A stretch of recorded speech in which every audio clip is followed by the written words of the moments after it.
Darkness. 10, 9. You're listening to the LaunchPad Podcast with J-Man. Brought to you by GallantMEDIA. 2, 1. Here's your host, Ignition. J-Man. So welcome once again to the LaunchPad Podcast. My name is J-Man. Very happy to have this gentleman on the show. He has scored himself a few platinum and gold records as a musician, as well as a producer, multiple Juno nods, as well as Grammy nods, frontman of Grady. I love that band. Sit Down Servant, which would be the last time I believe I had a chat with you. And of course, Big Sugar. It is Gordie Johnson. Welcome to the program. Howdy. Yeah, it's been a minute. So that would have been Dog FM where you were passing by with Sit Down Servant. Yeah, I recall that. I thought we were playing with George Thorogood, I think. Yeah, there's been possibly. I believe that's a show. Yeah. No, yeah, sure, man. Not a bad gig. Sit Down Servant, strangely, I mean, that's one of the sort of more esoteric, lesser known things that I've done. However, we toured the world with it. We went all over the world. We did a tour across Canada with George Thorogood, and that folded into a tour with a show with Joe Satriani that turned into a tour with Satriani across Canada and US, and then Europe, and then Australia. So we, a year and a half later, I was still on tour with Sit Down Servant, a band no one's ever heard of. I've heard of it. Now, I can't recall, what was the creative flair that got you going down that path? Now, I know that you love to experiment with music, so that's no surprise, but was there something in particular that spawned that project? Yeah, actually, because Sit Down Servant, I was playing steel guitar as opposed to six-string guitar. Well, I did a little bit of six-string in that, but mainly I started to play steel when I had carpal tunnel syndrome, and my hand seized up, my left hand, my fretting hand. I was losing feeling in it, and my hand would just get all tingly and just black out on me during the show. I'd have to shake it off. That was very stressful. I had surgery on that wrist, and I couldn't play for about 6 months. Well, it healed. I needed to heal up real good because you didn't want to cause any damage. So not playing a guitar for 6 months was a bit of a challenge. And rather than get sort of mentally downtrodden by that, I decided to put my time into steel guitar sort of as a convalescent sort of a way to get my hand and mind back in musical shape without the stress on my wrist. Because when you play steel guitar, your hand goes flat and you just manipulate the bar around side to side, not up and down. So that got my hands in shape slowly, gently, got my mind back into thinking music. So I dove right into steel guitar. And now I play steel guitar all the time. It is a big challenge. It's not really just because you can play guitar doesn't mean you can play steel. I mean, the tunings are different. There's more strings, more different tunings you can work in. I've got a triple neck Fender with, 24 strings on it. Right. So you can imagine the mental gymnastics involved in playing that instrument. So yeah, I used it to challenge myself and ended up touring the world while I was healing up. Now, well before that time, I caught you in college. And I was going to Loyalist College at the time in Bell Vegas. Oh, you in college, not me in college. No, yeah, I mean. I didn't know you went to Hard Knock College. Oh, that's yeah, and so this would have been in 1998, 99. Mm-hmm. And I heard that you guys were loud. And I don't know if you remember the Shark Tank Pub, but that is in the basement of a campus, large space, and it's all cement. Like there is no padding anywhere. And no one was thinking about sound quality down there, I don't think. No. It was really loud, but I'll never forget that because it made a huge impact on me at the time. We were playing your music at the college station. You were getting massive airplay all around Canada at the time. And right next to that memory would be me winning a bowl of condoms for guessing how many were in the bowl. Isn't that a treat? What a great day for a college student to win a bowl of condoms and check out Big Sugar in the same evening. Higher learning, baby. So you've come a long way, obviously, from then. There's been many different evolutions, and I want to talk about that. But I also want to touch on you when you were younger. And I've done a lot of interviews with musicians, and usually I'm kind of on top of what would be known as, prodigy talents when they were young. And it was only after doing some research and listening to another podcast that you were on, I heard this great story in regards to you just playing when you were young. You were paid very young as an artist, and you had to play a lot of different music, and that really opened you up culturally to a lot of different styles. Yeah, that's really true. It's funny because in those days, it was the late 70s. I was a kid. I wasn't even in high school yet. And that wasn't really looked at as, like, in my family and in my town in those days. Society didn't look at, just because you could play a bass guitar didn't make you a prodigy. You weren't really rewarded for that. Right. It's not like I had, 1.2 million views on YouTube in 1979. Like, nobody, it's more like you're a little kind of freak show or something. Like, oh, dig this kid, man. He's 16, 17 years old, and he's tearing up a bass at a dance or a disco or something, playing with all older dudes. So it was a little bit of a novelty, but it was also illegal. So I had to get my, little Italian boy mustache going as fast as I could. And I was 6 feet tall when I was a teenager. So I could pass it on with some bell bottoms and some platform shoes, man. I just looked like the rest of the dudes. So I got to do it.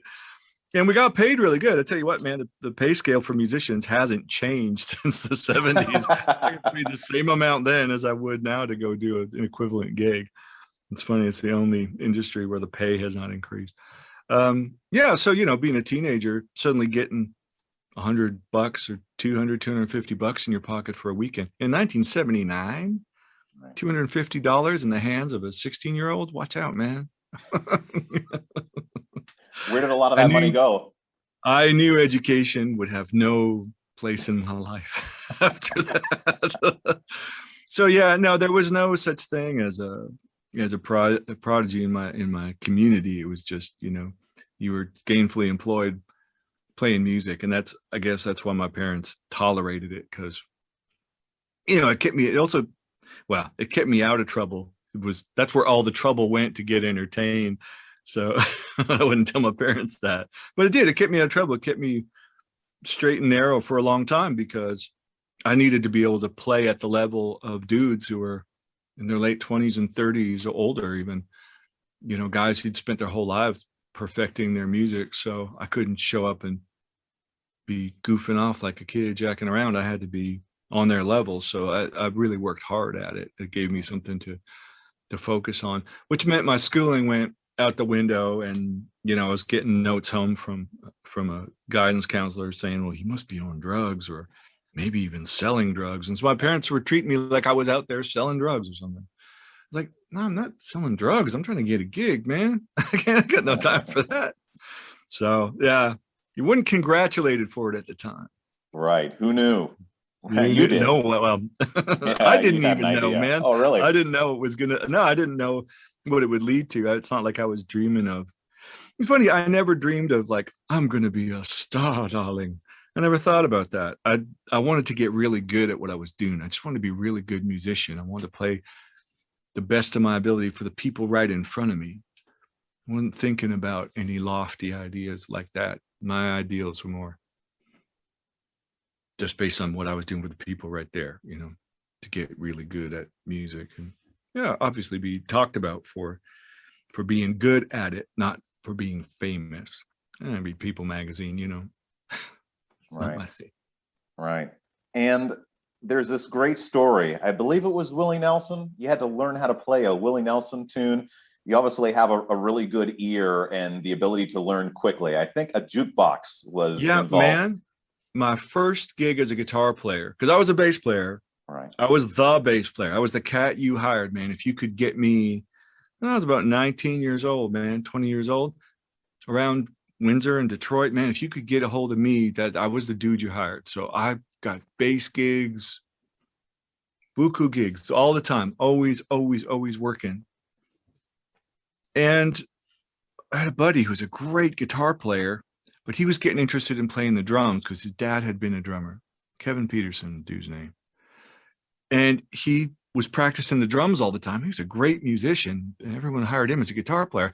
But he had a gig in a country band, Family Tradition. I think that's the name of the band. And he got this country gig.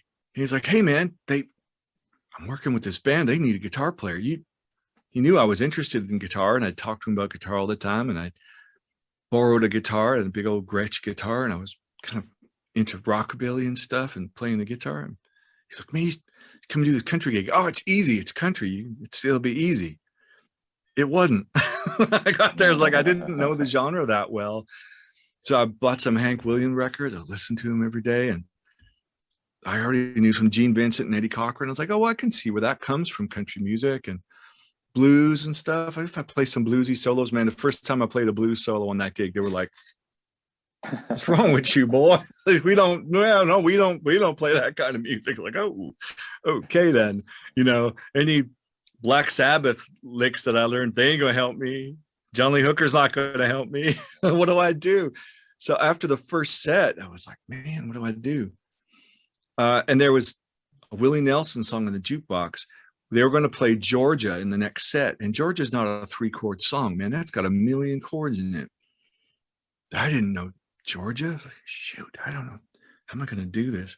I went to the jukebox and I saw Willie Nelson, Georgia. I put a chord in the jukebox, and I just put my chin on the jukebox and listened and learned the song off the jukebox on the break.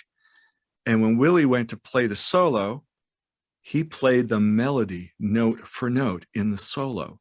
That's all he did, was play the melody. And I thought, that's a good idea. So for the rest of the gig, every time they threw to me in a guitar solo, I played the melody of the song. I'd already just been playing it for 2 verses. Mm-hmm. So I knew it, even songs I didn't know. Right. I like do do do do do do do do do do. I got this, Right. And the band would turn around looking at me like, yeah, man, you got it. Like, hey, thanks, Willie. I learned that, and that stuck with me ever since, man. Really, when it comes to playing a guitar solo or any kind of solo, really your first thought should be on the melody, the words. You're either going to play the melody or something based on the melody, or a response to the melody, because a conversation can go that way. The singer can make the statement and you can respond to that statement. So you don't have to play the note for note melody. But that really just changed my mentality about how to construct a guitar solo. And it cost me 25 cents. That's it. And really interesting to hear you talking thus far. You're naturally like a teacher. And I love this feature that you've been doing. Your content during the pandemic, by the way, has been absolutely phenomenal. I applaud you and I thank you, because it's really providing a service and some much needed entertainment for some grim times for people, right? As the world's making this transition. Providing a little levity. I see a lot of artists. I don't fault anybody, by the way, for charging people for their online content. We're all just trying to get by somehow. Most musicians I know have not made any money in over a year. So I'm not faulting anybody, but me, I kind of look at it like, I get paid very well to do what I do when I get to do it. Mm-hmm. So while I'm sitting at home not making money, at the same time, I'm like, well, man, there's got to be people way worse off than me sitting at home. I got a studio here. I got all these instruments. I can play all them instruments. I can't get a band together. But, I play drums on sessions all the time. I play on people's records. People don't know that, but I play the bass. I'm a bass player my whole life. So I just started, what you can do with an iPhone now is crazy. So I just took my iPhone out to the other studio and, filmed myself playing the drums and recorded it in Pro Tools, came in, played some bass, filmed it on my iPhone, did the guitar and singing, filmed it with my iPhone. I thought, well, now what do I do with all that? So I got a program on the internet and downloaded it and went, oh, wow, Premiere Pro. Oh, cool. It's kind of like music software. It's not much different. You're manipulating digital waveforms of some kind. So I just applied what I know about Pro Tools to video editing. Right. And now I'm kind of in demand as a video editor, producer. Isn't that crazy? I found the same thing with doing the podcasts.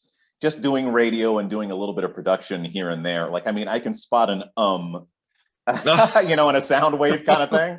So it definitely helps me out in regards to being able to do some editing and navigating my way around this podcasting stuff. But it's really great because you're teaching yourself all this stuff. Yeah. And one of the things I really like would be your In the Sound Shack series. And one of my favorites, I believe it was number 13, I'm not sure, but you were talking about All Hell in a Basement and teaching people how to play. And this is what you've kind of been doing. You're like, here's how you could play the song. And then you had a campfire version that they could also play. I just think that's fascinating. So what was the brainchild of that? Man, you know what? It's just filling in the uncomfortable silence that the lack of any kind of live music is bringing in people's lives.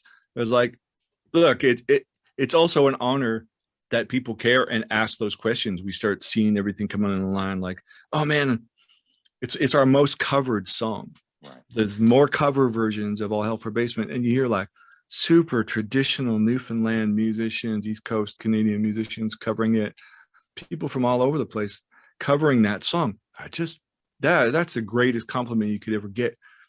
So the fact that people care enough to learn it and want to learn it, I was like, oh, well, I can watch people playing it online and think, wow, they're making it really hard for themselves. Look, I'll show you an easy way to play it.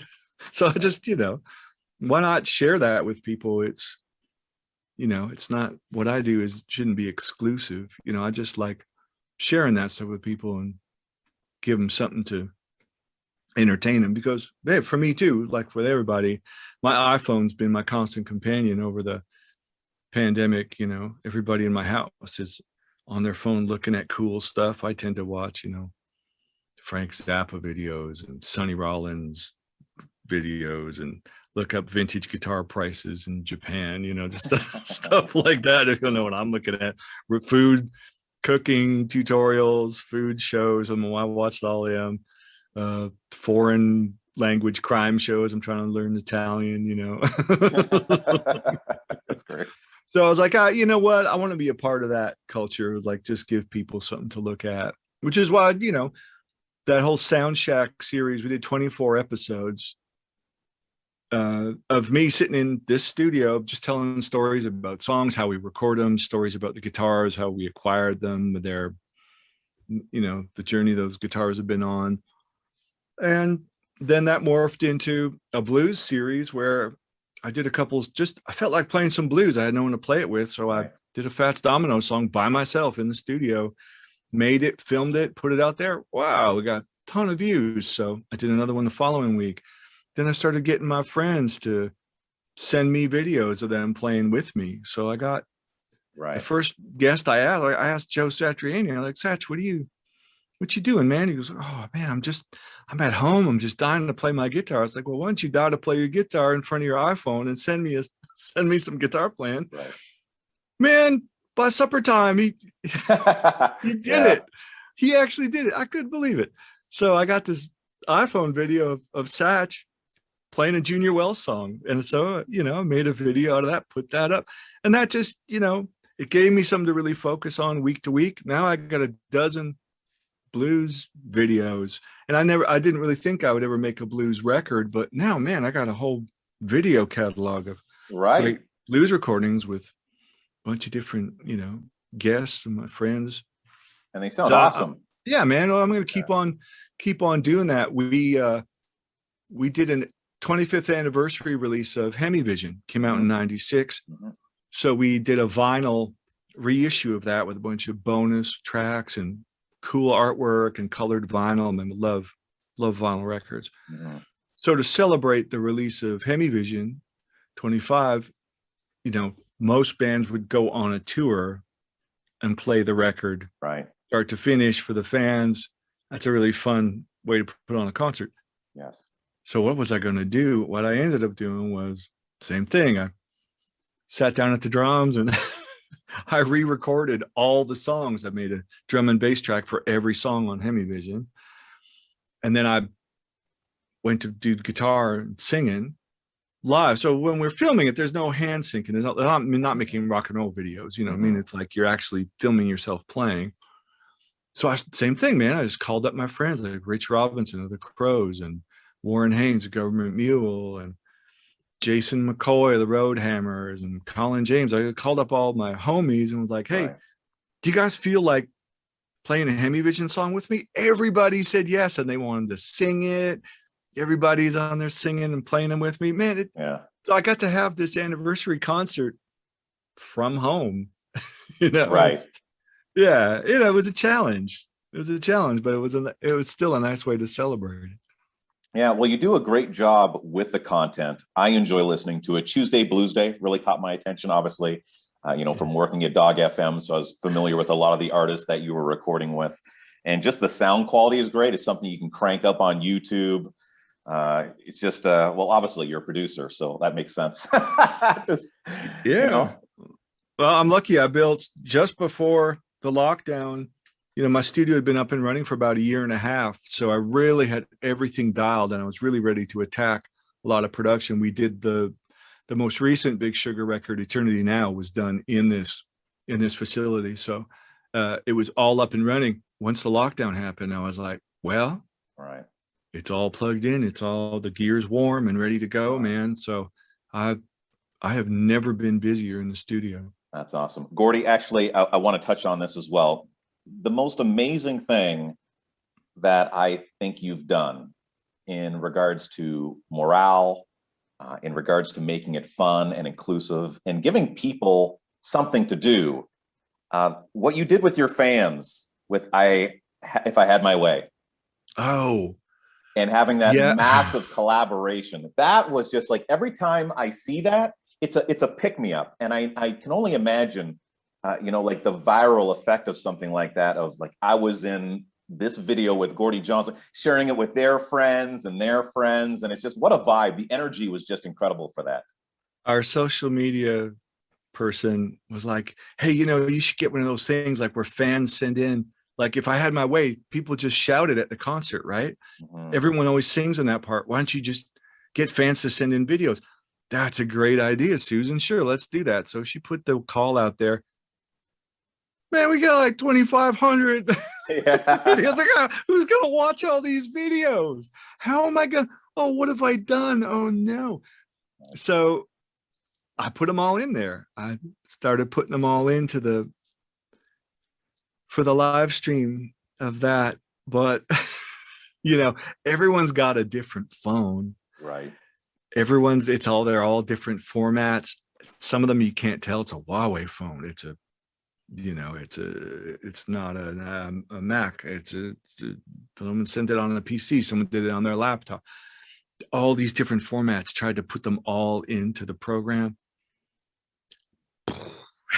It crashed. It crashed, and it crashed hard. And trying to recover from it, then there was this troubleshooting, and we're supposed to go live. We ended up being a day late putting it on because I was like, "But I'm trying to put my fans in the video."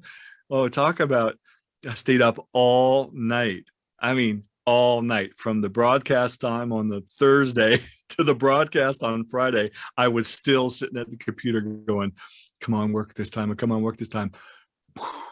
Okay, I got 100 fans in. That's gonna have to do. Yeah, right. But I got some really good ones, and unfortunately, I couldn't put them all. But man, it was so much fun watching them and seeing people like from kids to just all over the place, groups of people doing anywhere you went.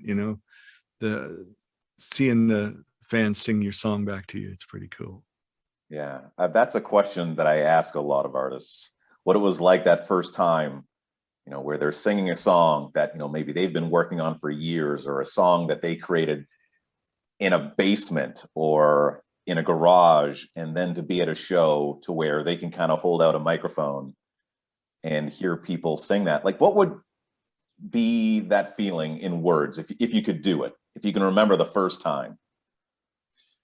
I can't remember the first time, to be honest, but it is, the feeling never wears off. I don't know. For me, it never gets old. Maybe Aretha Franklin holding up a microphone and having the whole audience go RESPECT. I mean, maybe she got tired of singing it, so she put the mic out there. I don't know.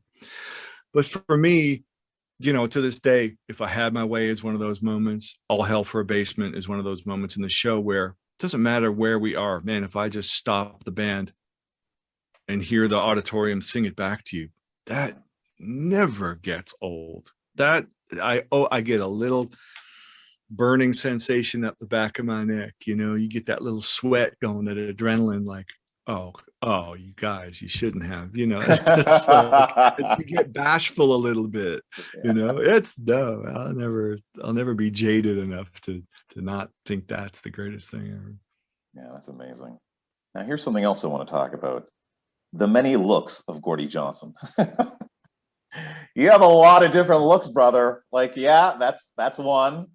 So I have a friend in Windsor, Ontario, who's a great archivist by the name of Scott Hughes, and he's been archiving photographs and news clippings, old band promo packs and stuff from, I mean, he'll go back as far as you can go, the 40s, 50s, all through the 60s and 70s, all through Windsor and Detroit. He's got this great, the Motor City Oral History Music Project. Fantastic. So he's forever sending me photos of me back in the day. So about 1985, and this is 1985. Yeah. Believe me, it was cool, but it wasn't that cool to have your hair shaved mohawk, you know. Okay. And I shaved my head, and my hair was like really high, and it was really clean on the sides. Of course, I was also 135 pounds. Like, I looked like a hangman walking down the street. But it wasn't that cool. Like, I got thrown out of a shopping mall by security just for being there. There's like, no, we don't want you people in here. Like, what? Right. I wasn't shoplifting yet. You know, like, he's throwing me out. Got pulled over by the cops, thrown in a cop car. I'm like, for what? What was I doing? Right. There's like, you don't look right. Like, I don't look right. Right. I don't feel right.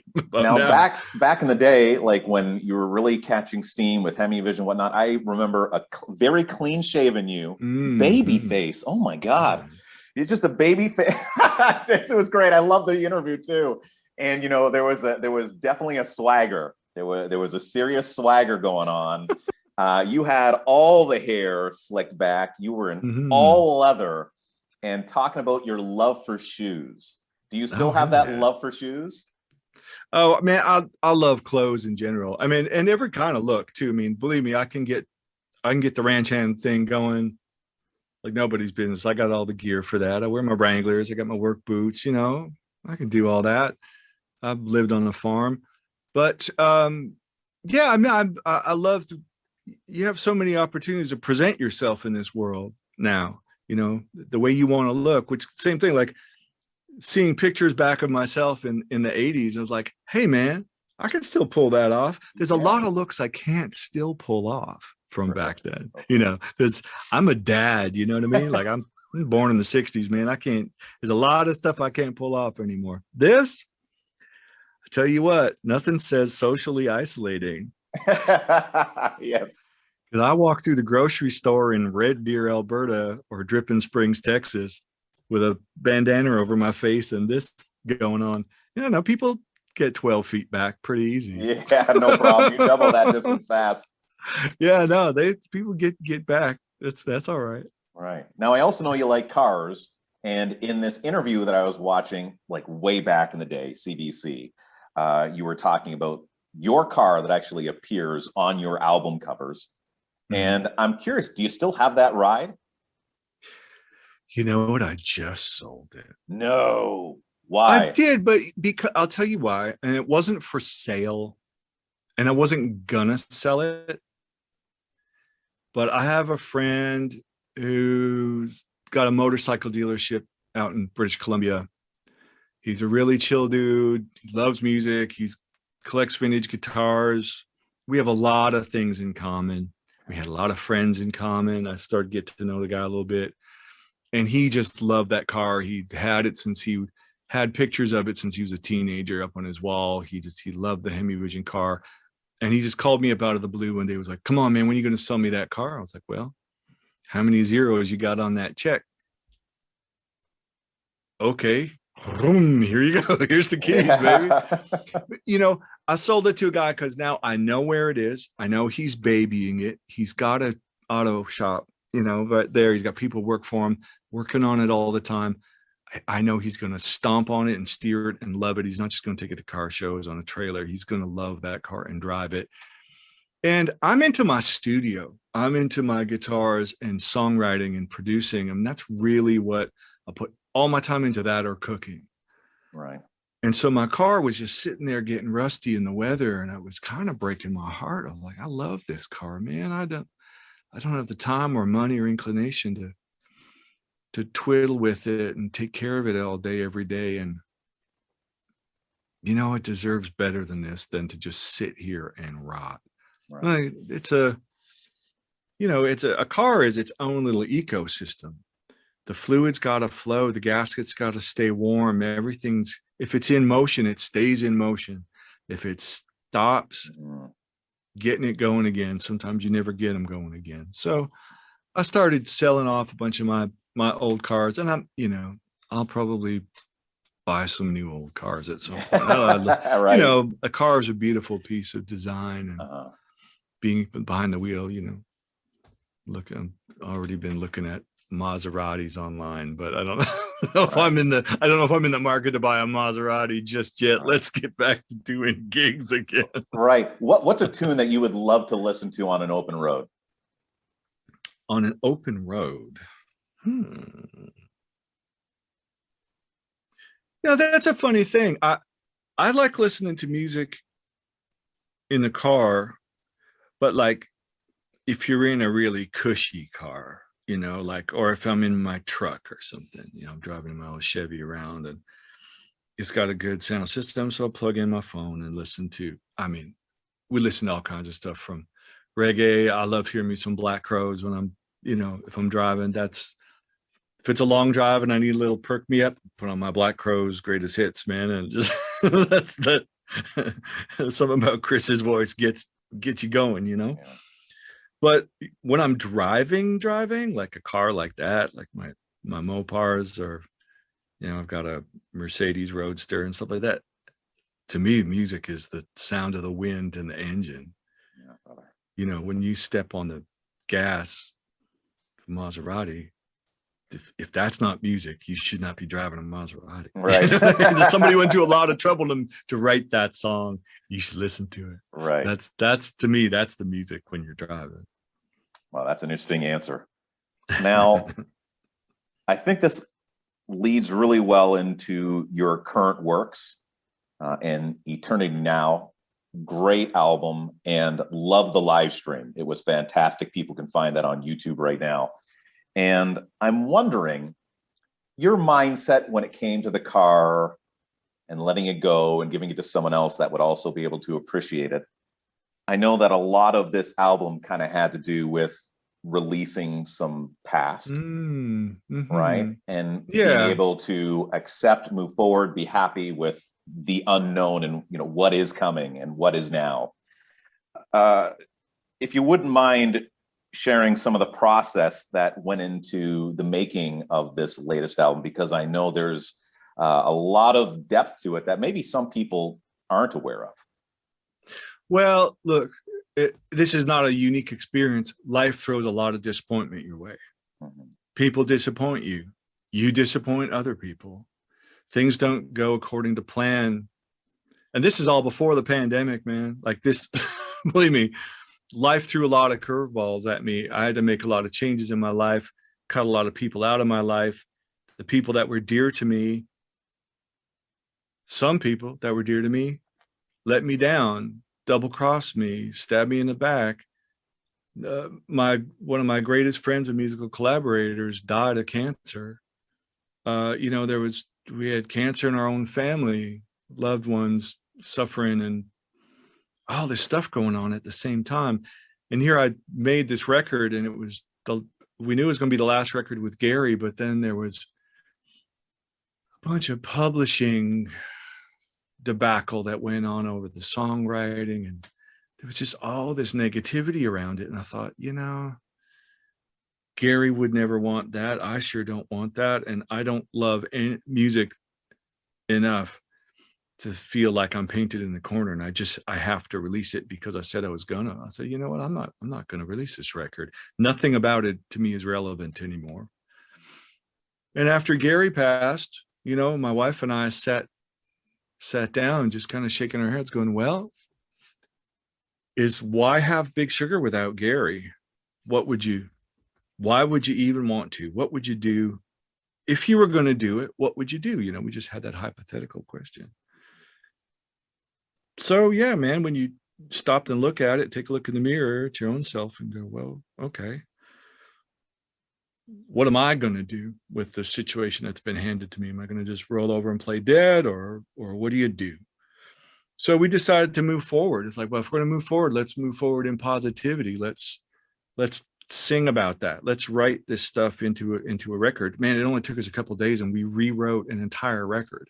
We had a lot on our minds. It was pretty easy once you identified the source of inspiration to go, if it's only about this topic, let's go there. If you're willing to go there.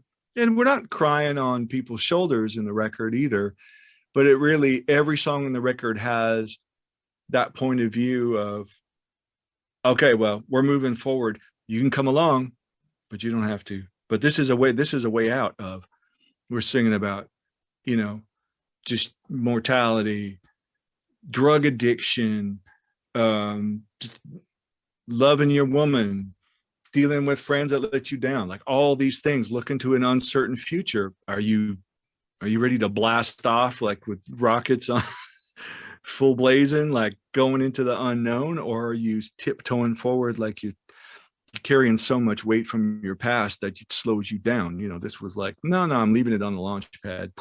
We're gone.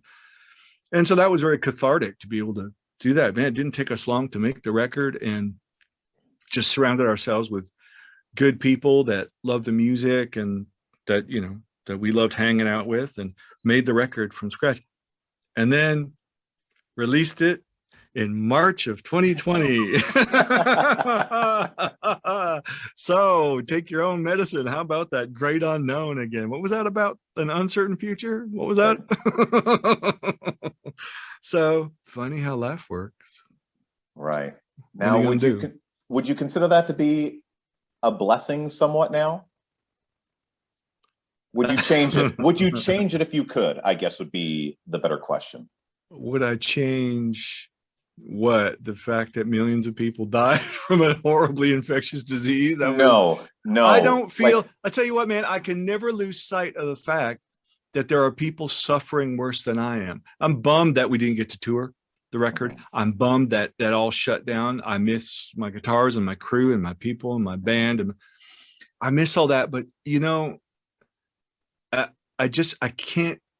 I can't feel downtrodden by that, because I know there are people hurting so much worse that they don't even have that to go back to. Like I get to go back to a really charmed life.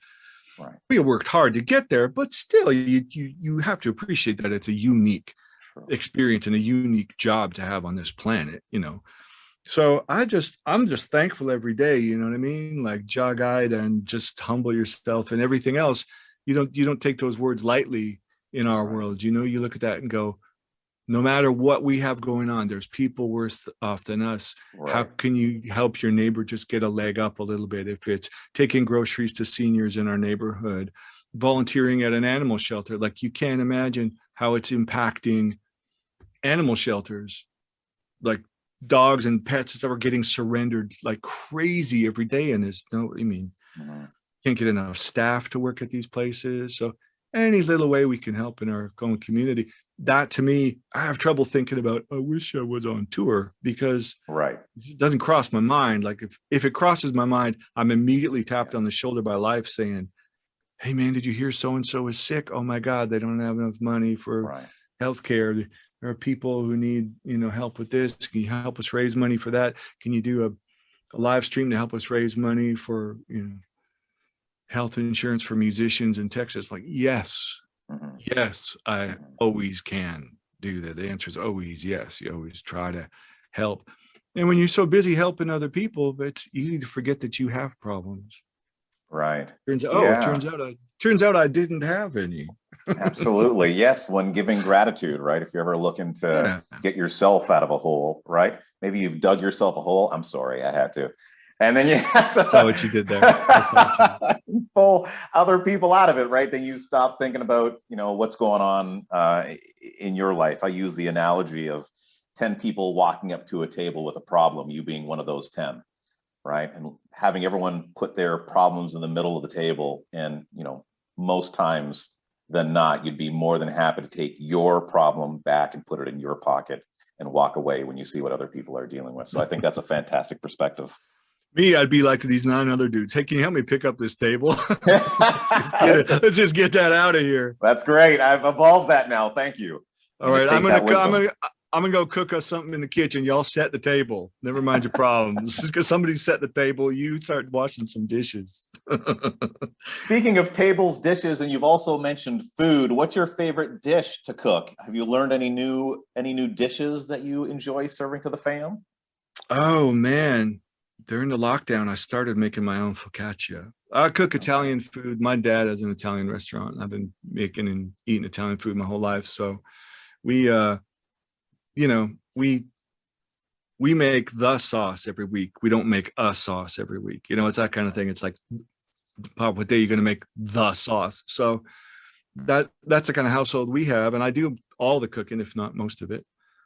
And so it's been a long time since I ate a good piece of focaccia. I was like, where am I even going to get one if I wanted a piece of it?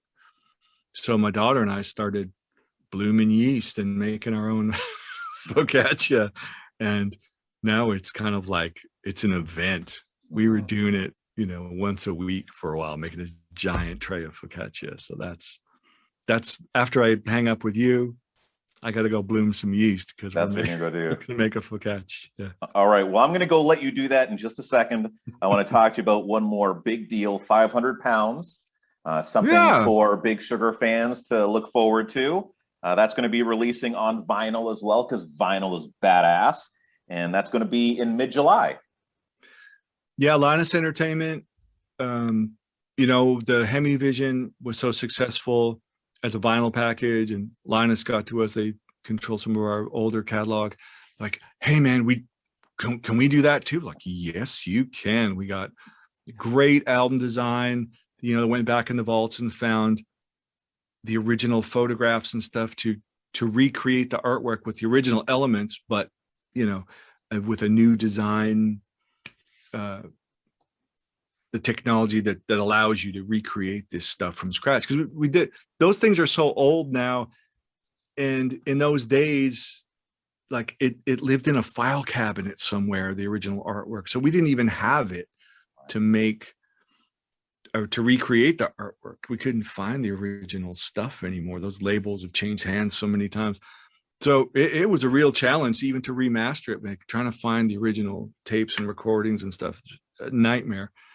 Man, people just really, really went to town, buckled down and found source material, recreated the artwork. The vinyl remastering sounds amazing. They sent me, lacquers to listen to on my turntable.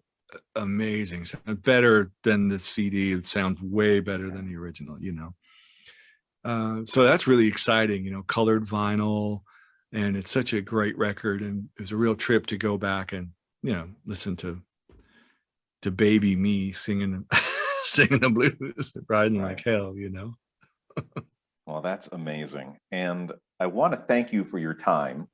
It's greatly appreciated. And I think it's so fantastic that you're doing what you do. And number one, just providing a service and doing that for free when you could easily be charging. No one would shame you for doing so. Number two, the fact that the content is so positive. You obviously have a very positive mindset, and I think that's a real beacon of hope for people that are out there. And I think that, you know, the byproduct of that, on top of just helping people, is that I think just naturally it will grow your fan base, because people are looking for individuals like yourself to gravitate towards. So just on behalf of my viewership and, you know, myself, I really do want to give you a heartfelt thanks for being that person, for being that bright light, and giving people something to look forward to each and every day. Hey, man, I'm glad you noticed. Dreadlocks don't make you a Rasta man. Smoke ganja doesn't make you a Rasta man. Positivity make you a Rasta man. See, you just take care of people, and it takes care of yourself.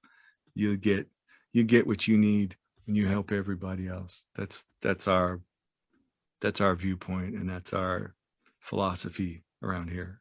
Right. Well, thanks once again. And thank you for listening to yet another LaunchPad podcast with myself, J-Man, saying, as always, you take care, be well, and love simply because you can.